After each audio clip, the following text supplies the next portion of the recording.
Springfield. More on that later. Cat Plouffe, Midi. And Bosch coming up with the loose ball yet again.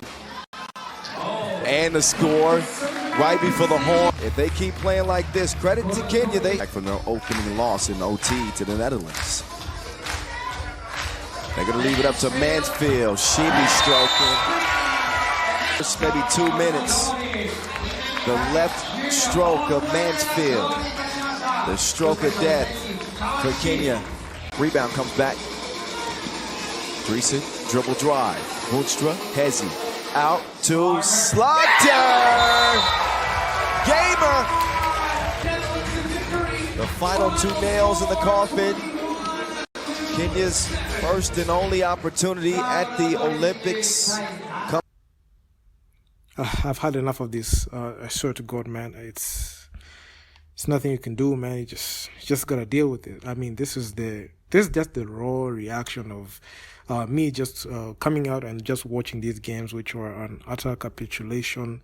I must say, Team Kenya, the women's team, just embarrassed our country. They embarrassed our nation, embarrassed our flag in front of the whole world in the FIBA 3x3 qualifiers. I mean, why is it that in the Olympic qualifiers you pull up one of the most performances? Excuse my language, but one of the most performances in the longest time. I mean, I've seen a lot of 3x3 games. We do not have such performances. We try to make the score decent, and we try to make sure we get the best result so as to finish the game in a respectable way. But what Australia and the Netherlands team did to Kenya was just it was utterly insane. What they did to us was just sad, especially the Australia game. I watched this game on playback. I've watched the joint about like 3-4 times just to be able to unpack everything. But my God, if you go back and just look at the stat sheet on what these players did, you'll be utterly shocked. Then the next game against the Netherlands, we actually thought the Australia game was bad, but the Netherlands one was so horrendous. And these games didn't even finish regulation. As you can see, the Australia game, that game ended 22-9, and in the Netherlands game, Kenya, it was only held to 7 points. And even when you look at the statistics, you can even see the glaring weaknesses that we have, especially not being able to shoot the three. In the Netherlands game, which was the last game, we attempted only 4 shots from 2-point land. We couldn't even hit a 2-point field goal. But before we even get to that, let's just take a look at what happened in that Australia game, because that's the game that happened early morning. That's the first game to open the day. And Australia just knew what shots they needed to take, and they knew what they needed to do to us. And Mercy Wanyama just had the worst performance ever. She only had a single point, no rebounds. She only attempted one-point field goal, and that's just about it. Medina, just had a bad performance. 1 point, 2 rebounds. Medina was 0 for 5 for 1-pointers, and she attempted two 2-pointers, and none of them went in. The only person that was productive in this game, especially scoring-wise, was Victoria Reynolds. She had 4 points, 1 rebound. She was 2 of 3 on 1-point field goals. She hit a 3, and Natalie hit her occasional 1-3. And that's just about it. And she was 1 for 1 from 1-point field goals. So it was such a poor game. It was a piss-poor performance. We were held to 4. We shot 4 for 12 on 1-point field goals, which I must say it's sad. And if you look at even the other team, the Australian team, like what they did, they just knew what they had to do. Especially shooting from deep, that's their specialty, because what they did was they looked at our defense, and our defense, because it's very poor and they don't even know how to guard the 2-point field goals, they hit a bunch of 2-point shots. There were 5 of 11 from 2-point land and 10 of 14 from inside. And there was no losing, and they just could not fail. And Australia, this was one of the top 3 fastest games in this tournament as we speak right now. and it just ranks up there with the Netherlands game, which I'm going to talk about, which I'm going to talk about next. But looking at what Australia did throughout the whole game, you could just see they were very deliberate. They knew what buttons to push, especially on offense, and they knew the shots they needed to take. They were able to make the inside shots pretty well, and they were able to hustle for the ball, like getting second chance points, rebounding, something that Team Kenya really struggles with. And when you compare the rebounding between Kenya and Australia, it's just miles apart, despite the fact that we have Madina and Masiwanyama, people who can actually rebound, and you can even see size-wise they could be able to grab boards. Masiwanyama could not even grab boards. Madina only had 2 boards only. You could see in the Australian team, you got Aneli Male. She had 9 boards. You have Marina Whittle, 5 rebounds. You could even see we get our rebound and our hustle inside, and we just showed and displayed an utter capitulation, and I can't even say that we just switched off in this game. And one thing I've seen in 3x3, even I mentioned in a previous video, is we have a tendency of getting very hot when the game starts. But once we hit the 4-minute mark, let's say we've started, it's 10, 9, 8, 7, 6, as it counts down the remaining 6 minutes, we have a tendency of losing momentum. We can't get to our shots well. We can't finish layups. We can't even shoot the 3-ball. Our decision making is warped, and what we result to is forcing issues. You go ahead and try to force the layup. You miss it. You try to take tough shots. We have a tendency of taking tough shots. We don't even communicate. You could even see like the miscommunication on defense, especially when it came to switches. No defense whatsoever. And the 3-ball was just flying. Australia was just having a field day. I can even say this was the most effortless game I've seen from Australia. You could see it was so easy for them to just go ahead and just manipulate us and just make us look bad. And fair enough, they just ended up finishing this game in record time, 22-9. And it's funny that there are not many people who are posting this result today. I don't know. Yesterday, people posted the Canadian game, which ended 19-12, and said that it's a tough loss. But you can see the Kenya Basketball Federation page. You can see they were trying to say, it's a tough loss. They can attribute it to the bad day at the office, but we'll get to that. But now, after this humiliating performance from Australia, the onus was on us to try to make an adjustment during a few hours before the Netherlands game. But what did Team Kenya do? This game with the Netherlands ended 21-7, and we lost it. Masiwanyama again with a poor performance. 0 points, only 2 rebounds. She didn't score. Madina, 2 points. Natalie, 1 point. The only productive thing Natalie could do is grab boards, which meant absolutely nothing. Absolutely nothing in the grand scheme of things, because at the end of the day, the winner is determined by who is able to have finished with the most points, and which we couldn't. Rebounds don't mean anything if you can't convert. You could see Victoria Reynolds, she was the only one. She tried. She only had 4 points. She was 2 of 7. You could see Natalie, 1 of 4. Madina, 2 of 6. And majority of them, they were inside.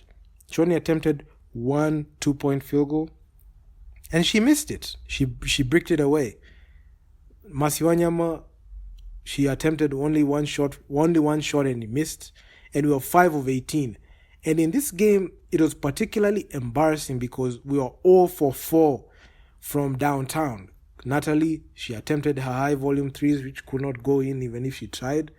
And it's pathetic. She had a very pathetic performance for a 4-point MVP. I don't know why she has the idea that she can just let it fly, and the way her decision making is poor decision making, can't facilitate, and she was the weakest link with where teams were just attacking her every single time because of her poor defense. She couldn't defend anything. Even in the other game, even in the Australia game, what did she actually do? Nothing. She did nothing, virtually nothing. I mean, it's pathetic. Like, it was very pathetic. It's a very pathetic performance, and we deserve it, honestly. And I must say, Odibets just wasted 5 million Kenya shillings on this women's team, and even despite their training in France, it did virtually nothing to improve anything. They said that they were training. They had even a 3x3 in Tunisia where they were training before they went to France in the French Pro League. They stunk it up in the French Pro League. Even if you have been following this channel, you could see we did some film sessions on what these games entailed, and you could see there was glaring skills. There was a glaring skills gap in what they were doing, and it was a pathetic show. At the end of the day, these teams that even go ahead and compete in these qualifiers, in these Olympic qualifiers, this 3x3, they know what they're doing and they're deliberate. Team Kenya just goes out there and just, fails every single time. This is not the first time. This is not actually something you can say you just chalk it up to having a bad game. The 3x3 team has always been like this. It has always been like this. Depending on players who can't deliver, there's no accountability. And the sad thing about it is, even the people who are quote unquote coaching them, they're not being real and honest with them. There is no development of the fundamentals. You're seeing players turn over the ball, poor passes, predictability on offense. The only offensive method or even way that Team Kenya just knows is just pass it to Medina down low, and she can either try to fake spin it. She fidgets, she just shuffles her feet, it goes in, or it breaks away. And you have seen a lot of breaks coming from her side. So even from inside shots, she still misses it. And I mean, it's very pathetic. And majority of the time, it just gets swept under the rug when when they just post it and just say tough loss, lessons learned. No. There has to be a thorough audit, and that's why you're here watching this video, to hear an objective perspective on what is really going on. And you can see from the statistics, it's very pathetic. It's too pathetic, man. It's not even a laughing matter. It's stopping it being a joke. This is not even a joke, because the whole world just witnessed Kenya just capitulate to Canada, to Australia, to the Netherlands, and we did it in Japan. So you could see the only team that had a poor performance is Austria. And Austria, despite even their poor performance, not even being able to win games, they averaged more points than us. They scored 35 points, averaging 11.7 points per game in this contest. Kenya, even with our poor performance, we still finished bottom of the barrel. And it all comes down to the players that we keep sending there. I'm sorry, but some players just need to go. Natalie, she can't do it. She can't shoot. She can't dribble with her left.